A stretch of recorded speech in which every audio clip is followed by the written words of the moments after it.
नमस्कार, आपका अखबार के इस अंक में आपका स्वागत है। मैं हूं प्रदीप सिंह।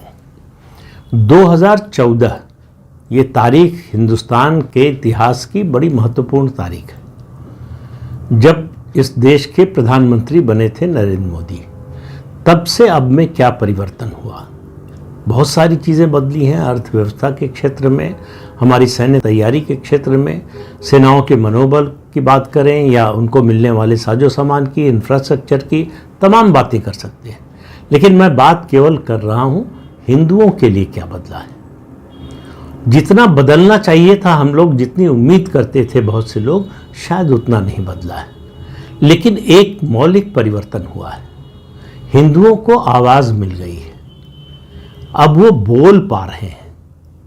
मुझे लगता है कि ये बहुत बड़ा परिवर्तन है। देखिए, कोई भी सामाजिक परिवर्तन बहुत जल्दी और बहुत तेज़ी में नहीं होता, और ये परिवर्तन आज हमको सामान्य लग रहा है क्योंकि मोदी और योगी ने इसको सामान्य बना दिया है।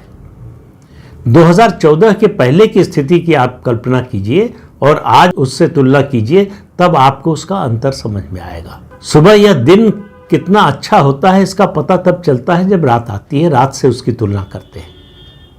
तो रात और दिन का फर्क है। अभी बहुत कुछ करना है, बहुत कुछ होना है, लेकिन मैं पूरी बात को एक कथा के जरिए आपको बताना चाहता हूँ। और ये कथा मेरी नहीं है, ये कथा रामकृष्ण परमहंस ने अपने शिष्यों को सुनाई थी। उन्होंने कहा, एक गांव में एक खेत में एक सांप रहता था। जो भी उस रास्ते से गुजरता था उसको डस लेता था। तो पूरे गांव में उसका आतंक था। एक दिन उस गांव में एक ब्रह्मचारी आए। सबने शिकायत की कि ये बड़ी समस्या हो गई है, ये सांप जो है आना जाना मुश्किल कर दिया है इसने हम लोगों को। इतने लोगों को डस चुका है, इतने लोग मर चुके हैं, जो भी हुआ था सब कुछ लोगों ने बताया। कहा कि इस समस्या से हम लोगों को किसी तरह से छुटकारा दिलाइए। तो ब्रह्मचारी जो थे उन्होंने अपनी आध्यात्मिक शक्ति का इस्तेमाल किया और उस सांप से कहा कि तुम डसना छोड़ दो। तो सांप ने जो है उनकी बात मान ली और उसने डसना छोड़ दिया। लोग आराम से आने जाने लगे। लेकिन एक और चीज़ हुई, लोग आराम से आने जाने लगे तो आते जाते हाथ में डंडा हो, छड़ी हो, कुछ भी हो, उससे सांप को मारने भी लगे। कुछ समय बाद वो ब्रह्मचारी फिर लौट कर आए गांव में और उस खेत के पास गए तो देखा कि सांप अधमरा पड़ा हुआ है। उन्होंने पूछा, ये तुम्हारी हालत कैसे हो गई? तो उसने बताया कि लोग क्या करते हैं मेरे साथ, और आपने मना कर दिया कि डसो मत, तो मैंने डसना छोड़ दिया, तो लोगों ने डरना छोड़ दिया।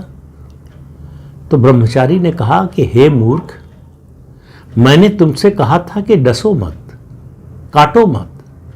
मैंने ये तुमसे कब कहा कि फुफकारो भी मत? तो ये है हिंदू समाज की स्थिति, जिसने 2014 से पहले फुफकारना भी छोड़ दिया था या भूल गए थे कहिए।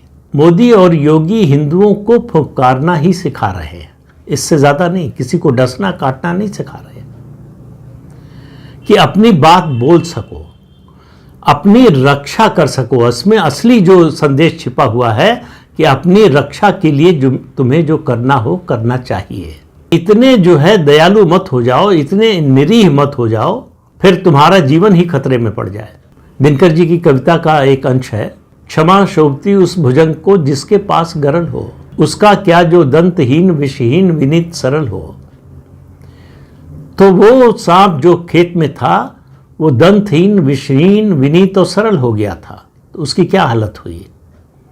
यही हाल हिंदुओं का हो गया था। तो देखिए क्या हाल हुआ। 1000 साल की गुलामी सहनी पड़ी है और आज फिर उस तरह के हालात बन रहे हैं। आज फिर हिंदुओं के खिलाफ बड़ा षड्यंत्र रचा जा रहा है। देश की डेमोग्राफी बदलने की कोशिश हो रही है। देश में गंगा जमनी तहजीब के फ्रॉड के नाम पर जो है वो हिंदुओं का दमन करने की कोशिश हो रही है। और कई लोग हैं जो ये मजाक उड़ाने के लिए कहते हैं कि भाई आप 80 करोड़ से ज़्यादा हैं और आप खतरे में हैं। वो इसीलिए कि हम विषहीन दंतहीन हो गए, विनीत सरल हो गए। तो उस खेत के सांप की तरह हमने फुफकारना भी छोड़ दिया। हमसे कहा गया था कि काटो मत, डसो मत, लेकिन हमने फुफकारना छोड़ दिया। तो लोगों ने डरना छोड़ दिया। डरना छोड़ दिया तो मतलब हमारी सुरक्षा खतरे में पड़ गई। लोगों को डराना मकसद नहीं है, अपने को सुरक्षित रखना है उद्देश्य।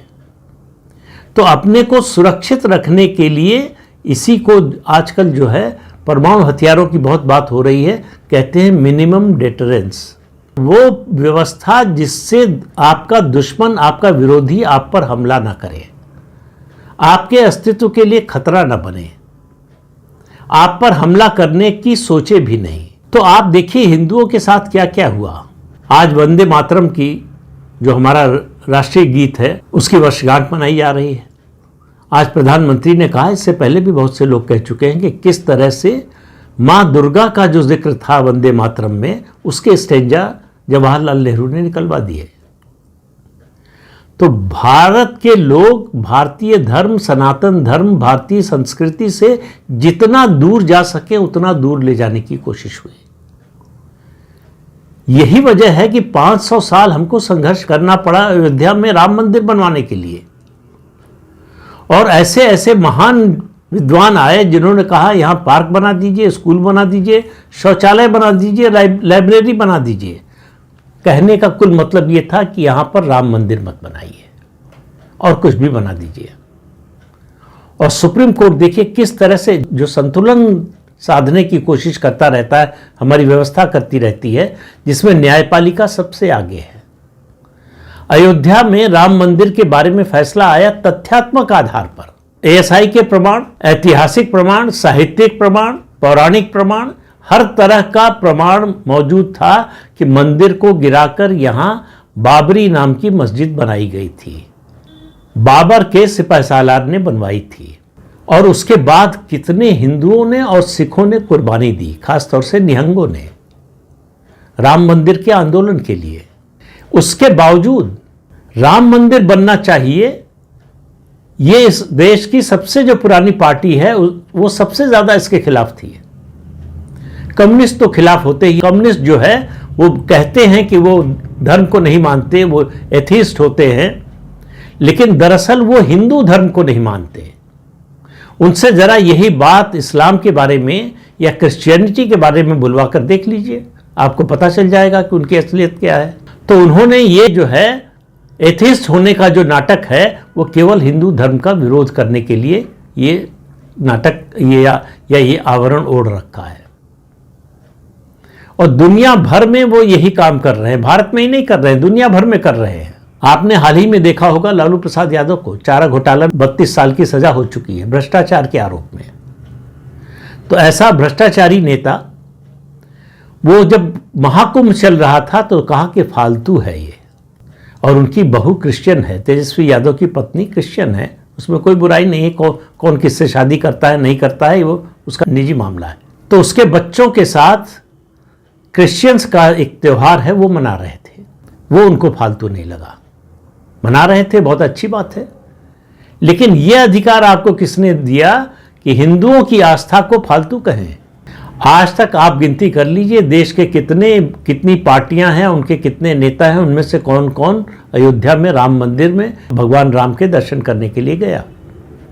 आपको मालूम हो जाएगा, और कोई सर्वे करने की जरूरत नहीं है कौन हिंदू समर्थक है, कौन हिंदू विरोधी है। ये देश जो हिंदू बहुल देश है, उसमें हिंदुओं का विरोध करने वाले कितने ताकतवर हैं, उनका एजेंडा चलाने की, उनकी नैरेटिव गढ़ने की ताकत क्या है, इससे आप अंदाजा लगाइए। हमको पहले मुसलमान और मुगल शासकों ने सिखाया और फिर अंग्रेजों ने सिखाया कि हिंदू धर्म घटिया है, सनातन धर्म घटिया है, भारतीय संस्कृति घटिया है, इस पर शर्म आनी चाहिए, गर्व करने की चीज नहीं है। लेकिन उससे बड़े दुर्भाग्य की बात यह है कि आजादी के बाद जो सरकार बनी उसने भी यही सिखाया, इस सिलसिले को जारी रखा, और इस सिलसिले को और तेज किया जब मनमोहन सोनिया की सरकार बनी। तो हिंदुओं को पूरी तरह से कुचलने दबाने की कोशिश हुई। उसके लिए सिर्फ एक कानून के बारे में जिक्र करना काफी है, और वह है प्लेसेस ऑफ वर्शिप एक्ट। दुनिया में कहीं ऐसा होता है कि डेमोक्रेसी है, संविधान है, संविधान में सबको बराबर का अधिकार मिला हुआ है, लेकिन हिंदुओं को बराबर का अधिकार नहीं मिला है। वो अपने धार्मिक स्थलों के बचाव के लिए अदालत का दरवाजा नहीं खटखटा सकते। मुझे नहीं लगता दुनिया में किसी भी जो है देश में जहां बहुसंख्यक आबादी की आस्था का सवाल हो इस तरह का कानून बन सकता है। भारत में बना और संसद से पास हो गया और लागू है, और उस कानून को हमारा सुप्रीम कोर्ट कहता है कि बेसिक स्ट्रक्चर का पार्ट हो गया है। तो जो संविधान निर्माता थे उन्होंने बेसिक स्ट्रक्चर का पार्ट तो इसको नहीं बनाया था। तो क्या आपने संविधान में संशोधन कर दिया? संविधान में संशोधन करने का अधिकार केवल देश की संसद को है, लेकिन सुप्रीम कोर्ट ने कह दिया तो वो संविधान बन गया। अब उसी प्लेसेस ऑफ वर्शिप एक्ट में ये एक उनसे गलती रह गई या उनसे कहिए भूल हो गई, उसमें ये छोड़ दिया। उसमें ये व्यवस्था है कि जो एएसआई प्रोटेक्टेड मॉन्यूमेंट है वो इस कानून के दायरे में नहीं आते।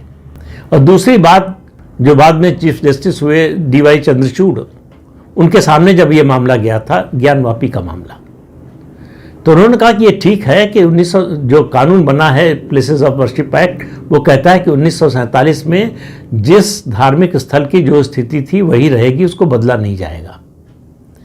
लेकिन ये कानून उस स्थान की धार्मिक पहचान को निर्धारित करने से नहीं रोकता है, इसलिए उन्होंने ज्ञानवापी का सर्वे नहीं रोका। तो उनकी किस तरह से आलोचना हुई, निंदा हुई, सेकुलर ब्रिगेड कैसे उनके ऊपर हमलावर हो गया।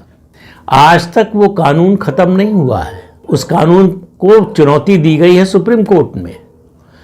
केंद्र सरकार ने आज तक अपना एफिडेविट नहीं दिया है कि इस कानून के बारे में उसकी क्या राय है, तो इसलिए वो कानून चल रहा है। तो आप अपने धार्मिक स्थलों को फिर से पाने के लिए अदालत का भी दरवाजा नहीं खटखटा सकते, जो आपको स्वतः मिल जाना चाहिए। इस बात के प्रमाण हजारों लाखों बिखरे पड़े हैं कि किस तरह से मूर्तियां तोड़ी गई, मंदिर तोड़े गए और उनको तोड़कर मस्जिदें बनाई गई। और अभी जब राम जन्मभूमि का फैसला किया सुप्रीम कोर्ट ने, तो हिंदू मुसलमान के बीच में संतुलन स्थापित करने की कोशिश हुई। 5 एकड़ जमीन कहा गया कि आप मुसलमानों को दीजिए मस्जिद बनाने के लिए। कभी किसी सुप्रीम कोर्ट की पीठ ने यह कहा है कि इतने एकड़ जमीन दीजिए मंदिर बनाने के लिए। मंदिरों की जो जमीन है, उसकी जो संपत्ति है, वो सरकार की है, लेकिन मस्जिद, दरगाह और गिरजाघर की संपत्ति की जो आमदनी है वो सरकार की नहीं है। तो मैंने जिस बात से शुरुआत की थी, ये बोलने की हिम्मत हिंदुओं में 2014 के बाद आई है, और हिम्मत इतनी आई है कि सरकार से भी सवाल किया जा रहा है कि हमने आपको इस बात के लिए नहीं चुना कि आप हाईवे बना दें, आप एयरपोर्ट बना दें। हमने चुना भारतीय संस्कृति की पुनर्स्थापना के लिए। वो तो कोई भी सरकार आएगी ये सब बनाएगी, कोई ज़्यादा तेजी से बनाएगी, कोई धीमे बनाएगी। कोई जो काम आप 2 साल में कर रहे हैं, हो सकता है दूसरी सरकार 10 साल में करे, 12 साल में करे, लेकिन कोई भी सरकार सनातन धर्म के पुनरुद्धार या पुनर्स्थापना का काम नहीं करेगी। जो प्रधानमंत्री नरेंद्र मोदी कर रहे हैं और उत्तर प्रदेश के मुख्यमंत्री योगी आदित्यनाथ कर रहे हैं, जो उन्होंने संभल में किया, वो अपने आप में एक उदाहरण है, वो एक ऐतिहासिक घटना है। इस तरह का कदम उठाने की किसी सरकार की, चाहे भाजपा की ही रही हो, कभी हिम्मत हुई क्या? तो योगी जी को अपने धर्म पर कोई शर्म नहीं है, गर्व है, इसलिए वो कर पा रहे हैं। इसलिए वो कहते हैं कि बटोगे तो कटोगे। ये नारा वही दे सकता है जिसमें अपनी संस्कृति के प्रति कन्विक्शन हो, उसकी रक्षा के प्रति उसकी निष्ठा हो।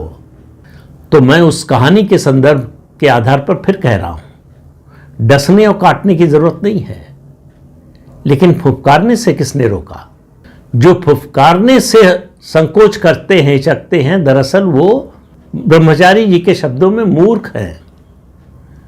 दरअसल आप अपने अस्तित्व को समाप्त करने का न्योता दे रहे हैं, अपनी सुरक्षा को खतरे में डाल रहे हैं। दुनिया का कोई कानून, कोई संविधान, कोई विधान आत्मरक्षा से किसी को नहीं रोकता है। हमने अपनी आत्मरक्षा के बारे में भी सोचना बंद कर दिया। तो पिछले 11 सालों में ये जो चेतना आई है, ये अगर 2014 में बीजेपी की सरकार न बनती, नरेंद्र मोदी प्रधानमंत्री न बनते, 2017 में योगी आदित्यनाथ उत्तर प्रदेश के मुख्यमंत्री न बनते, तो ये सब कुछ न हो पाता। माफिया का सफाया उत्तर प्रदेश से हो सकता है, ये कोई कल्पना भी कर सकता था क्या? माफिया जो है सत्ताधारी जो थे उत्तर प्रदेश के, उनके सर पे बैठता था, वो चलाता था सरकार, उसके निर्देश के अनुसार सरकार चलती थी, सरकार के निर्देश के अनुसार वो नहीं चलता था। वो सब बदल गया। जब बदल गया तो हमको सब नॉर्मल लगने लगा, तो हमने सवाल पूछना शुरू कर दिया कि किया क्या है। जरा उन लोगों से पूछिए जो अपनी बच्चियों को घर से बाहर नहीं निकलने देते थे, जिन्होंने अपने बच्चियों की पढ़ाई बंद कर दी, जिन्होंने बच्चियों को छोड़िए लड़कों का भी निकलना अंधेरे के बाद बंद हो गया। जो घर से पुरुष निकला है काम के लिए तो जीवित घर लौटेगा कि नहीं इसका भरोसा नहीं था। उन परिवारों से पूछिए क्या किया है। और केवल इतना ही नहीं किया है, जितना विकास जो है पिछले 11 साल में हुआ है इस देश में, उतना विकास 50 साल में नहीं हुआ और बहुत तेजी से हो रहा है। स्वदेशीकरण का जो अभियान चला है, दरअसल वो आत्मरक्षा का सबसे बड़ा कवच है, हर तरह के संकट से बचाव का, चाहे वो आर्थिक हो, चाहे वो सामाजिक हो, चाहे सैन्य शक्ति के रूप में हो। तो ये कहना छोड़ दीजिए कि हुआ क्या है, किया क्या है। आप कल्पना कीजिए कि अगर ये सरकार ना आई होती 2014 में, तब क्या होता, तो आपको समझ में आ जाएगा कि क्या हुआ है। तो इस अंक में इतना ही, अगले अंक में फिर मिलेंगे किसी नए मुद्दे के साथ। तब तक के लिए अनुमति दीजिए। आपसे अनुरोध है कि चैनल देखिए, शेयर कीजिए, लाइक कीजिए और सब्सक्राइब जरूर कीजिए। नमस्कार।